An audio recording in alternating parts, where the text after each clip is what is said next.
يجب على الحامل تناول وجبات صحية متوازنة، فالتغذية الجيدة مهمة جدا للحصول على العناصر الغذائية الأساسية والفيتامينات والمعادن والتي يحتاج إليها الجنين، كما يجب تجنب الأطعمة الضارة والتي تهدد سلامة الحمل. في هذه الحلقة سوف نخبركم بأهم الأكلات الممنوعة للحامل. البيض النيء: يجب تجنب البيض الخام أو النيء أو الأطعمة التي تحتوي على البيض الخام، وذلك بسبب التعرض المحتمل للسالمونيلا.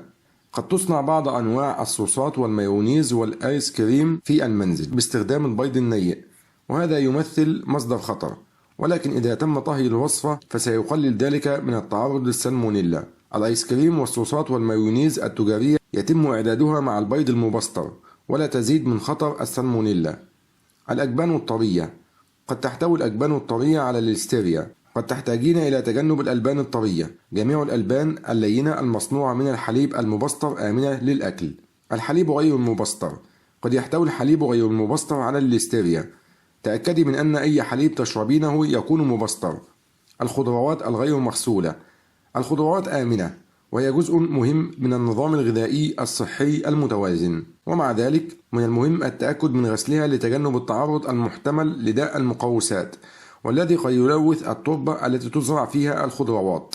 الوجبات السريعة: الوجبات السريعة المصنعة منخفضة عموما في القيمة الغذائية ومرتفعة في السعرات الحرارية والسكر والدهون المضافة، مما قد يزيد من خطر زيادة الوزن وسكر الحمل ومضاعفاته، وهذا يمكن أن يكون له آثار صحية طويلة الأجل على الطفل. اللحوم الممنوعة للحامل: اللحوم النيئة: يجب تجنب المأكولات البحرية غير المطهية ولحم البقر أو الدواجن الغير مطبوخ بسبب خطر التلوث بالبكتيريا القولونية والسالمونيلا وداء المقوسات. اللحوم الباردة: من المعروف أن اللحوم الباردة قد تكون ملوثة بالليستيريا والتي يمكن أن تسبب الإجهاض، فالليستيريا لديها القدرة على عبور المشيمة وقد تصيب الطفل، مما قد يؤدي إلى العدوى أو تسمم الدم، وقد تهدد العدوى الحياة. إذا كنت حامل وتفكرين في تناول اللحوم الباردة فتأكدي من إعادة تسخين اللحم حتى ينضج. يجب أيضا تجنب تناول المخبوزات أو الباتيه المحشو باللحوم المجمدة. الأسماك الممنوعة على الحامل: الأسماك التي تحتوي على الزئبق، فيجب تجنب الأسماك التي تحتوي على مستويات عالية من الزئبق، حيث يرتبط الزئبق المستهلك خلال فترة الحمل بالتأخر في النمو وتلف المخ لدى الأطفال. الأمثلة على هذه الأنواع من الأسماك: سمك القرش، سمك أبو سيف، سمك الماكريل، سمك القرميد. تحتوي التونة المعلبة بشكل عام على كمية أقل من الزئبق مقارنة بأنواع التونة الأخرى، لكن لا يزال يجب على الحامل تناولها بشكل معتدل. كما يجب تجنب أنواع معينة من الأسماك المستخدمة في السوشي بسبب ارتفاع مستويات الزئبق. المأكولات البحرية المدخنة: يجب تجنب المأكولات البحرية المبردة والمدخنة، وهذا لأنها يمكن أن تكون ملوثة بالليستيريا، وغالبا ما يوجد هذا النوع من الأسماك في قسم المأكولات الجاهزة. وتعد المأكولات البحرية المدخنة المعلبة تكون عادة جيدة للأكل. تكون المأكولات البحرية المدخنة آمنة للأكل عندما تكون في عنصر في وجبة تم طهيها. الأسماك المعرضة للملوثات: تجنب الأسماك من البحيرات والأنهار الملوثة التي قد تتعرض لمستويات عالية من ثنائي الفينيل متعدد الكلور، وقد تشمل هذه الأسماك السمك الأزرق وسمك القاروص المخطط وسمك السلمون وسمك الجاحظ.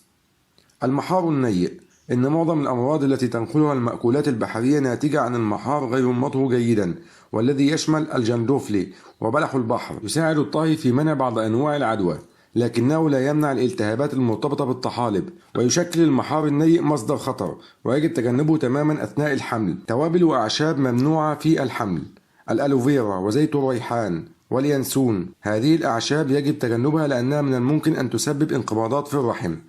كما يجب تجنب زعفران الخريف لأنه يمكن أن يسبب تشوهات خلقية.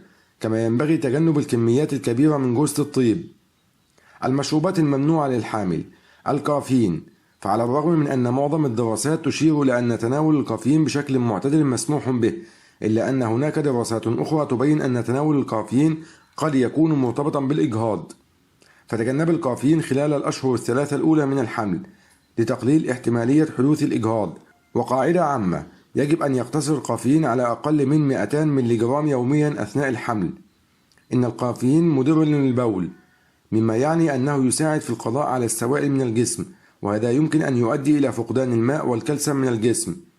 من المهم أن تشرب الكثير من الماء والعصير والحليب بدلا من المشروبات التي تحتوي على الكافيين، حيث تشير بعض الأبحاث لأن الكميات الكبيرة من الكافيين مرتبطة بالإجهاض والولادة المبكرة وانخفاض الوزن عند الولادة ومتلازمة الانسحاب عند حديث الولادة.